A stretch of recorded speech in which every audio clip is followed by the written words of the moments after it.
Assalamualaikum warahmatullahi wabarakatuh. Salam sejahtera buat kita semuanya. Selamat datang teman-teman semuanya, tentunya di mata kuliah Sistem Informasi Manajemen. Ya.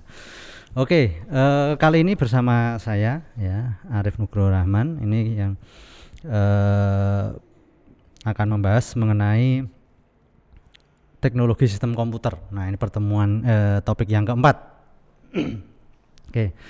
Ya, jadi pada topik keempat ini kita akan membedah mengenai komputer sebetulnya, komputer. Jadi sistem yang membentuk sebuah komputer atau sistem-sistem yang ada dalam sebuah perangkat yang namanya komputer atau alat teknologi komputer. Nah, jadi sistem komputer itu terbentuk dari beberapa subsistem, ya. Ada dua garis besar atau dua komponen besar yang membentuk sebuah sistem komputer. Apa? Yang pertama yaitu sistem perangkat keras. Nah, sistem perangkat keras. Nah, sistem perangkat keras ini memiliki beberapa subsistem lagi atau memiliki beberapa komponen lagi, ya. Komponen dalam perangkat keras atau komponen dalam sistem perangkat keras itu terdiri, yang pertama adalah komponen alat input atau alat masukan, ya. Kalau istilahnya input device, ya, input device. Nah, kemudian yang kedua, komponen alat pemrosesan, ya. Jadi dalam sistem perangkat keras itu ada komponen alat pemrosesan, itu namanya processing device. Kemudian yang ketiga ada alat keluaran, ya. Dalam sistem perangkat keras itu ada alat keluaran yang namanya output device. Kemudian yang keempat ada alat simpanan atau yang dinamakan storage, ya. Jadi alat simpanan luar. Nah, itu nanti memang alat simpanan luar itu untuk menyimpan file-file di mana dia lebih tahan lama, lebih kapasitasnya tentunya lebih banyak dibandingkan dengan alat simpanan dalam atau memori internal seperti itu. Nah, itu. Kemudian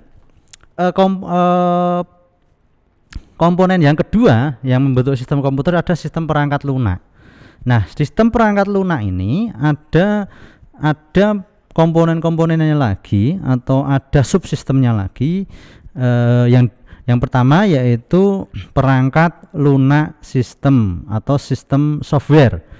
Nah, perangkat lunak sistem atau sistem software ini juga akan dibagi lagi menjadi beberapa subsistem. Yang pertama yang membentuk sistem perangkat lunak, ya, itu ada yang namanya perangkat lunak sistem operasi, perangkat lunak sistem bantuan, dan perangkat lunak bahasa. Nah, bahasa ini nanti ada beberapa macam bahasa atau perkembangan tipe bahasa dalam sistem perangkat lunak, ya. Jadi sistem perangkat lunak bahasa dari generasi ke generasi. Nanti ada sekitar 4 generasi dalam sistem perangkat lunak bahasa. Kemudian yang kedua, yang membentuk sistem perangkat lunak yang kedua yaitu sistem perangkat lunak aplikasi, ya, atau yang biasa dinamakan aplikasi software semacam itu. Oke, kita masuk tentang mengenai sistem perangkat keras, ya, untuk topik kita, ya. Jadi perangkat keras yang membentuk sistem komputer itu terdiri dari, yang pertama adalah komponen alat masukan tadi, ya, input device, ya. Nah, dalam komponen alat masukan itu ada beberapa komponen lagi atau ada beberapa subnya lagi. Yang pertama adalah keyboard, ya. Keyboard di sini berfungsi untuk melakukan semacam input, ya, input sebelum nanti data itu diproses, ya. Jadi keyboard di sini merupakan alat yang paling umum, ya, alat yang alat yang paling umum untuk melakukan sebuah input, ya. Ya, setelah di keyboard nanti baru dimasukkan ke dalam alat prosesnya semacam itu. Nah, jadi memang keyboard ini sangat populer sekali dalam perangkat keras sebuah komputer ya, perangkat keras sebuah komputer ya. Semacam itu. Kemudian yang kedua ada pointing device. Nah, pointing device di sini pointing device itu kan semacam alat ya, alat input juga sama seperti keyboard ya. Cuman kalau keyboard tadi ada terdiri dari kalau kita lihat dalam keyboard itu ada semacam alat inputnya itu berupa tombol-tombol. Nah itu sebetulnya nanti itu semacam kayak visual display ya, visual display. Kemudian ditransaksikan ke dalam terminal. Nah itu keyboard itu berfungsi sebagai alat input, tapi mulai dari semacam kayak visual display, kemudian nanti diproses lanjut ke terminal, ke semacam terminal transaksi atau transaksi terminal. Kemudian yang pointing device ini alat input yang contohnya dalam dunia sehari-hari itu yang membentuk pointing device itu alatnya itu semacam mouse ya, semacam mouse itu ya, mouse. Terus kemudian ada touch screen kalau era sekarang kan ada touch screen itu semacam itu masuk dalam kategori pointing device. Kemudian ada selain mouse, touch screen ya, ada apa itu yang semacam like pen yang untuk like pen itu sekarang yang bisa digunakan untuk melakukan tulisan dan nanti akan diproses kemudian ditampilkan dalam sebuah layar ya, like pen ya. Nah itu contoh pointing device. Kemudian yang ketiga scanner. Kalau scanner ini bahasanya dia meraba sebuah data ya, kemudian nanti akan disimpan ya, kemudian bisa ditampilkan dalam sebuah layar, itu scanner. Nah ini komponen alat masukan juga ya, jadi komponen alat masukan itu ada 5 ini. Kemudian yang keempat sensor. Berbicara mengenai sensor ini memang dia alat yang digunakan untuk membaca sebuah kode ya. Nah sensor ini nanti dia menangkap sebuah kodenya bisa berupa angka dan berupa huruf semacam itu ya. Ini semacam ini juga nanti ketika sensor ini berfungsi untuk menangkap sebuah kode baik berupa angka atau huruf, kemudian nanti dilanjutkan ke dalam sistem pemrosesan ya, kemudian nanti akan dimasukkan ke dalam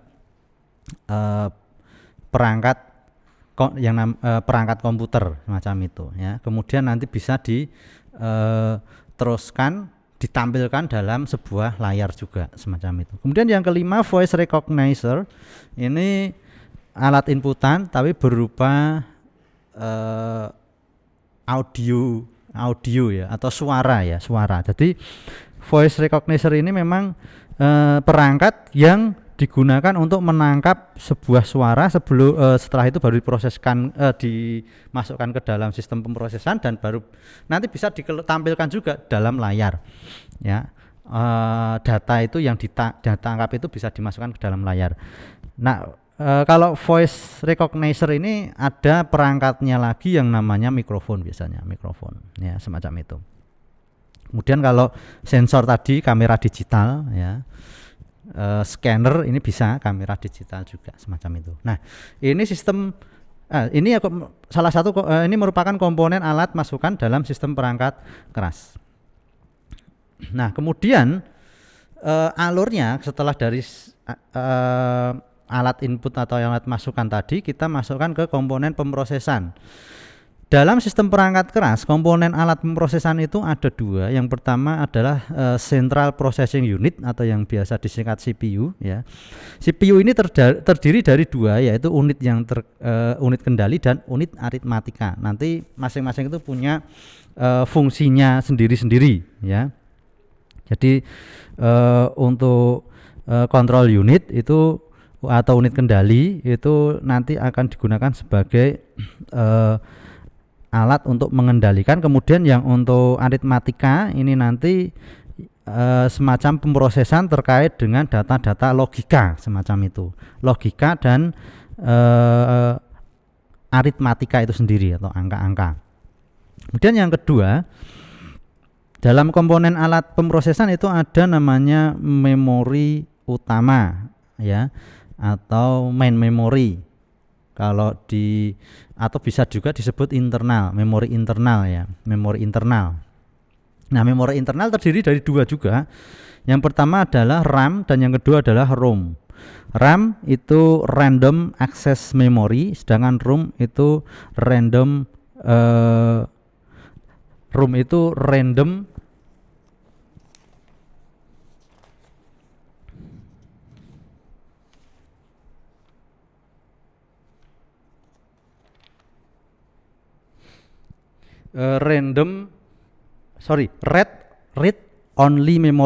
read and only memory ya. Jadi read only memory, ROM ya. ROM. Kalau RAM itu random access memory, sedangkan ROM itu read only memory. Nah, jadi dua komponen ini yang membentuk memori internal atau memori utama. Kemudian dalam sistem perangkat keras ada komponen alat keluaran ya. Alat komponen keluaran di sini ada yang namanya hard copy device ya. Nah, hard copy device ini merupakan alat keluaran yang digunakan untuk mencetak tulisan ya, tulisan angka, karakter, kemudian simbol-simbol ya dan lainnya ya, serta gambar berupa grafik. Nah, itu hard copy device. Kemudian kalau hard copy device ini memang sifatnya permanen ya, permanen dan portable, jadi bisa dibawa kemana-mana ya. Ini hard copy device ini yang bentuknya kalau dalam dunia sistem perangkat keras itu seperti kertas ya, kertas yang sudah di print out atau dicetak tulisan-tulisan tertentu ya, atau simbol-simbol tertentu atau karakter tertentu. Nah, kemudian hard copy device ini menggunakan alat yang biasa digunakan itu adalah printer ya, printer kalau hard copy device. Nah, itu komponen alat keluaran ya dalam sistem perangkat keras yang pertama. Yang kedua, itu ada namanya soft copy device. Nah, ini merupakan alat yang digunakan untuk menampilkan baik itu tulisan, angka, karakter tertentu, simbol, grafik ya, gambar ya, serta suara atau voice ya. Nah, kalau ini tampilan-tampilan itu nanti menggunakan sebuah media yang namanya media perangkat lunak ya. Nah, media perangkat lunak di sini nanti itu berupa sinyal elektronik ya dalam soft copy device itu. Kemudian yang kedua yang membentuk soft copy device itu ini semacam contoh dalam soft copy device ya, contoh dalam soft copy device itu ada yang namanya video display ya, kemudian flat panel, display dan speaker ya. Jadi untuk soft copy device ini selain bisa menampilkan data berupa angka, karakter khusus, simbol ya, gambar, grafik, tapi juga bisa menampilkan suara semacam itu. Nah, ini salah satu perkembangan dari soft copy device itu sendiri ya, dalam sebagai komponen alat keluaran. Kalau yang kertas kan nggak bisa ya, semacam itu. Nah, itu kemudian biar data-data itu tersimpan secara permanen, secara biar bisa tahan lama, tentunya kita membutuhkan semacam komponen alat simpanan. Nah, konteksnya alat simpanan di sini adalah alat simpanan luar. Ya, ini yang salah satu komponen perangkat keras dalam sistem komputer. Nah, jadi komponen alat simpanan luar ini ada 3 sub lagi yang membentuknya. Yang pertama adalah main memory atau memori internal tadi ya. Jadi memori internal itu secara karakteristiknya itu memang dia tidak begitu besar, jadi kapasitasnya itu tidak begitu besar dalam penyimpanan ya. Kemudian sifatnya itu volatile. Volatile ini di mana volatile ini maksudnya ketika informasi itu disimpan, itu ketika terjadi pemutusan aliran listrik ya, itu akan hilang dengan sendirinya. Nah, itu. Jadi main memori memang sifatnya tidak begitu besar, dan kemudian ketika dia menyimpan sebuah informasi itu sangat tergantung dengan yang namanya aliran listrik. Ketika listrik itu mati ya sudah, dia aliran listrik itu terputus, itu sudah nanti data itu akan hilang dengan sendirinya. Nah, ini salah satu komponen alat simpanan luar yang memang masih memiliki kelemahan dibandingkan dengan nanti komponen-komponen lainnya ya. Nah, kemudian yang kedua, nah ini lebih canggih lagi dibandingkan yang komponen yang pertama tadi ya, sequential access storage device ya. Nah, ini terdiri dari satu kartu plong, kemudian pita kertas serta tape magnetik ya.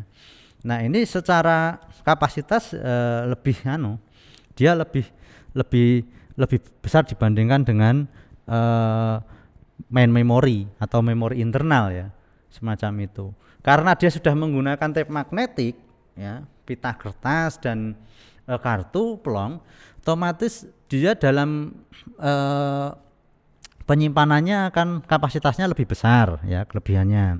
Kemudian dia tidak begitu mengandalkan yang namanya aliran listrik semacam itu. Ini komponen yang kedua. Komponen yang ketiga ini lebih canggih lagi, direct access storage device. Dia ini kalau dalam kapasitasnya tentunya lebih besar dibandingkan dengan sequential access ya, atau SASD ya. Jadi komponen yang ketiga di ASD ini lebih kapasitasnya lebih besar, tentunya memiliki kelebihan lah dibandingkan dengan komponen yang lainnya. Karena ini terdiri dari piringan magnetik ya, atau yang biasa dinamakan magnetic disk. Kemudian ada tape strip cartridge dan optical disk ya, macam itu. Nah, kalau dibandingkan antara memori internal DASD dan SASD, itu kita lihat pada piramida yang saya tampilkan di slide ya. Jadi waktu pengaksesan itu semakin ke bawah itu memang semakin lama ya, semakin lambat ya.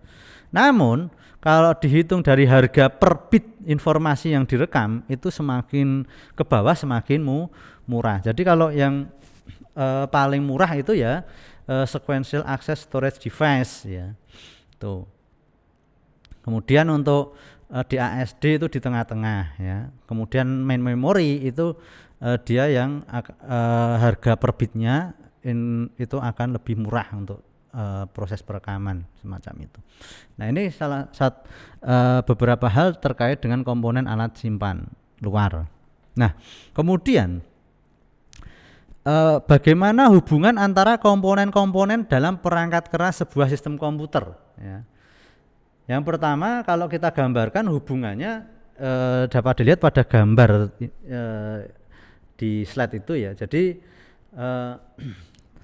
pertama kali adalah alat masukan ya, dihubungkan dengan alat pemrosesan ya. Alat pemrosesan di sini terdiri dari prosesor ya, kemudian register, kemudian ada memori utama, ada prosesor dan memori utama tadi, memori utama. Nah, prosesor terdiri dari control unit ya, kemudian ada register ya. Ya. Kemudian ada aritmatika dan logika unit atau ALU ya. Nah, kemudian di sisi memori utama itu ada RAM dan ROM tadi ya, read only memory dan random access memory. Kemudian itu dihubungkan dengan namanya simpanan luar atau storage ya, yang terdiri dari SASD dan DASD tadi. Nah, nanti setelah diproses, disimpan itu kemudian dikeluarkan. Nah, jadi proses untuk pengeluaran sama penyimpanan itu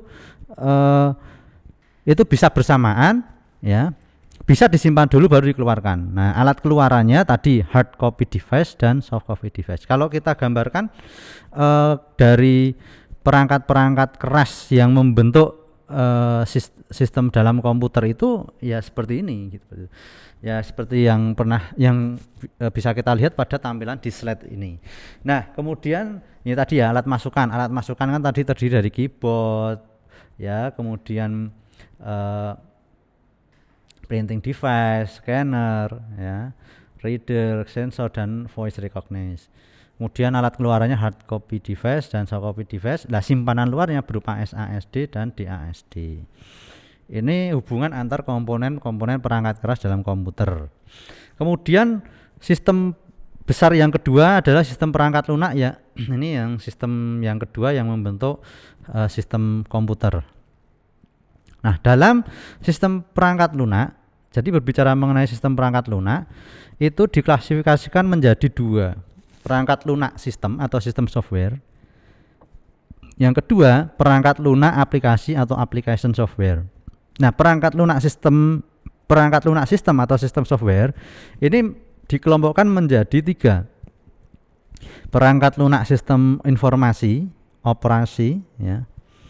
Kemudian perangkat lunak sistem bantuan, perangkat lunak bahasa ya atau language software. Maaf, ini ada salah ketik. Jadi perangkat lunak sistem operasi itu bukan sistem informasi ya. Ya, jadi nanti saya ralat. Kemudian untuk perangkat lunak aplikasi ini, perangkat ini nanti berfungsi untuk menerjemahkan program-program yang ditulis ya oleh bahasa software untuk menyelesaikan aplikasi. Nah, itu klasifikasi perangkat lunak dalam sistem perangkat lunak. Kemudian sistem operasi ya, yang tadi ya perangkat lunak sistem atau sistem software itu kan dikelompokkan menjadi tiga lah. Kelompok yang pertama adalah sistem operasi. Sistem operasi di sini komponen-komponen sistem operasi itu terdiri dari dua, ada kontrol program dan user interface ya.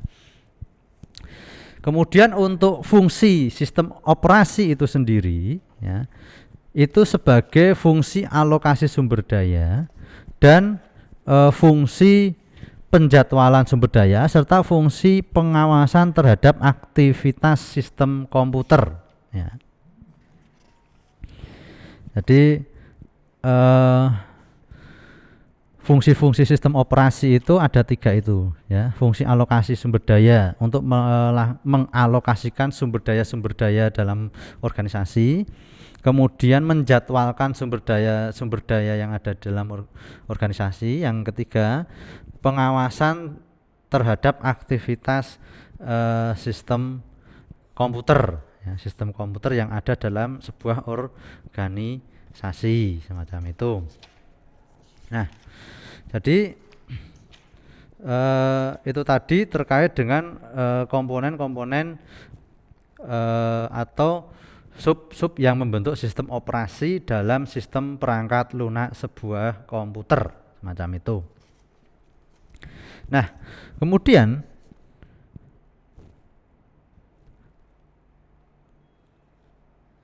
subsistem yang selanjutnya yaitu perangkat lunak sistem bantuan. Nah, perangkat lunak sistem bantuan di sini ini ada beberapa contohnya ya. Yang pertama misalnya adalah text editor. Nah, text editor ini memang ada di Windows, berada di Windows yang ada di Notepad ya, semacam itu. Kemudian yang kedua, bantuan menangani disk atau piringan atau atau piringan magnetik. Misalnya dia melakukan memformat, menyalin, dan kemudian mengecek disk tersebut dan lain-lain. Ini bantuan menangani disk. Kemudian yang ketiga, fungsi perangkat lunak sistem bantuan itu untuk membantu menangani file, mengurutkan file, mencari file, dan seterusnya. Ya. Kemudian yang keempat itu berfungsi untuk membantu menangani tampilan, menyetel ukuran layar, kemudian menangani peralatan-peralatan lainnya semacam itu. Itu salah satu fungsi perangkat lunak sistem bantuan. Kemudian perangkat lunak bahasa. Nah, perangkat lunak bahasa di sini ada beberapa macam ya terkait dengan perangkat lunak bahasa. Yang pertama itu ada perangkat lunak bahasa, ini generasi pertama itu menggunakan bahasa mesin. Nah, bahasa mesin ini suatu instruksi atau program ya yang ditulis memang dalam bahasa mesin. Nah, kalau dalam bahasa pemrograman, bahasa mesin di sini instruksinya itu berbentuk bilangan binary saja, ya, yang biasa disebut objek code. Kemudian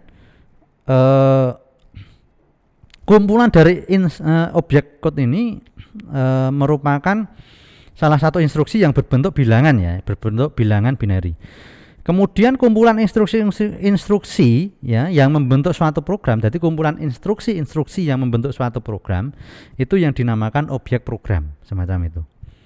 Nah, ini perangkat lunak bahasa generasi pertama. Kemudian untuk yang generasi kedua ini menggunakan assembler. Nah, assembler ini bahasa pemrograman di mana untuk menerjemahkan program aplikasi yang ditulis dengan bahasa perakitan ya atau bahasa pemrograman menjadi bahasa mesin. Kemudian instruksi program ditulis menggunakan mnemonik. Mnemonik itu bahasa simbol. Nah, bahasa simbol itu akan diterjemahkan ke dalam bentuk bilangan binary bahasa mesin dengan assembler. Ini yang generasi kedua. Jadi generasi kedua. Nah, kemudian perangkat lunak bahasa generasi ketiga itu di sini menggunakan perangkat lunak bahasa prosedural. Nah, instruksi ditulis dengan prosedur tertentu ya dari awal sampai dengan akhir sesuai dengan logaritmanya. Kemudian yang keempat, perangkat lunak bahasa generasi keempat di sini perangkat lunak bahasa non prosedural. Nah, ini dimulai sejak 1967-an ya. Jadi pemakai komputer dapat menginstruksikan ya ke komputernya apa yang harus diselesaikan. Nah, itu nanti dia akan secara otomatis akan melakukan penyelesaian sesuai dengan instruksinya, tidak harus secara berurutan atau prosedur ya, sesuai dengan instruksinya. Nah, itu perangkat lunak bahasa generasi keempat yang itu sampai sekarang masih digunakan ya, dan itu memang kategori perangkat lunak bahasa yang paling canggih dibandingkan dengan sebelumnya dan sudah berkembang gitu. Kemudian untuk selanjutnya yaitu sistem perangkat lunak aplikasi, ini yang membentuk sistem komputer. Nah, perangkat lunak aplikasi itu merupakan program yang ditujukan untuk menyelesaikan suatu permasalahan ya, permasalahan dalam aplikasi ya. Nah, tentunya perangkat lunak aplikasi ini dibuat oleh perusahaan yang membuat aplikasi tersebut ya. Nah, perangkat lunak aplikasi itu dibagi menjadi dua. Yang pertama perangkat lunak aplikasi dengan tujuan umum, dan yang kedua perangkat lunak aplikasi tujuan khusus. Nah, kalau tujuan umum itu aplikasi digunakan untuk keperluan umum. Misalnya aplikasi pengolahan data, kemudian kertas kerja elektronik, database management system, pengolahan grafik dan seterusnya. Itu perangkat lunak aplikasi dengan tujuan umum. Yang kedua, Perangkat lunak aplikasi dengan tujuan khusus itu misalnya itu digunakan untuk aplikasi yang memang ditujukan untuk keperluan-keperluan tertentu atau khusus. Misalnya aplikasi buku besar, aplikasi persediaan itu khusus untuk bidang akuntansi misalnya. Kemudian pengendalian persediaan ya. Kemudian terkait dengan anggaran ya, manajemen kas ya, pengendalian produksi. Nah, itu digunakan untuk bidang produksi misalnya. Kemudian untuk aplikasi untuk melakukan analisa penjualan, melakukan analisa pelanggan, lah itu aplikasi yang ditujukan khusus untuk bidang pemasaran atau marketing. Nah, itu dua perangkat lunak aplikasi dalam sebuah sistem yang membentuk sistem komputer. Nah, kemudian bagaimana hubungan antara perangkat lunak tersebut? Kalau kita gambarkan dalam sebuah bagan, hubungan antar perangkat lunak, itu perangkat lunak dihubungkan ke perangkat lunak sistem dan perangkat lunak aplikasi. Perangkat lunak sistem itu nanti menghubungkan ke sistem operasi dan perangkat lunak bahasa. Kemudian perangkat lunak aplikasi itu menghubungkan ke perangkat lunak aplikasi umum dan perangkat lunak aplikasi secara khusus. Itu hubungan antara perangkat lunak. Nah, kemudian sistem komputer secara keseluruhan itu kalau kita lihat hubungan antara perangkat keras dan perangkat lunaknya, jadi dua sistem besar tadi yang membentuk sistem komputer, itu kalau kita lihat hubungannya antara kedua subsistem tersebut apa? Kita lihat pada slide berikut. Jadi perangkat lunak aplikasi terhubung ke perangkat lunak bahasa. Perangkat lunak bahasa terhubung ke sistem operasi, kemudian sistem operasi terhubung ke BIOS ya.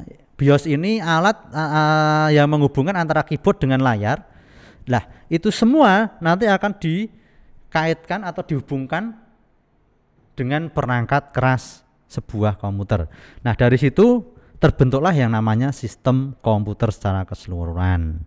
Nah, mungkin sampai di sini dulu untuk topik kita yang keempat. Ada kurang lebihnya mohon maaf. Sampai ketemu minggu depan. Sekian. Assalamualaikum warahmatullahi wabarakatuh. Sampai jumpa.